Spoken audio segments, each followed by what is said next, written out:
እንኳን ለብርሃነ ጥምቀቱ በሰላም አደረሳችሁ ያለ መልካም ምኞቱን የሚገልጽላችሁ አሚጎስ የገንዘብ ቁጠባና ብድር ህብረት ስራ ማህበር የገናንና የጥምቀት በዓልን ምክንያት በማድረግ ያዘጋጀንላችሁ ልዩ ስጦታ ቀኑ ሊገባደድ ጥቂት ቀናቶች ቀርተውታል። በዚህ ስጦታ ያለምንም የቆይታ ጊዜ ብድሮን ያገኛሉ። ከሚወስዱት የተጣራ ብድር ላይ ብቻ እንጂ በቁጠባው ላይ ወለድ አናስብቦትም። ምን ይሄ ብቻ ለቤት፣ ለመኪና፣ ለንግድ ማስፋፋያ እስከ 10 ሚሊዮን ብር ድረስ ብድር ያገኛሉ።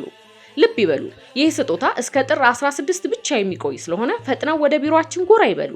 አድራሻችን ቀደም ብለን በከፈትናቸው ቅርንጫፍ ቢሮዎቻችን በፒያሳ፣ በ4 ኪሎ አዲሱ ገበያ፣ በመገናኛ ጀሞ እንዲሁም አዳዲስ በከፈትናቸው ቅርንጫፍ ቢሮዎቻችን ደግሞ መርካቶ፣ ደንበል ጋዜቦ፣ ልደታ፣ ቱሊ ዲምቱ፣ ሰሚት እንገኛለን። ለበለጠ መረጃ በ8511 አሊያም በ0930 08 6830 ላይ ይደውሉልን። መልካም በዓል። አሚጎስ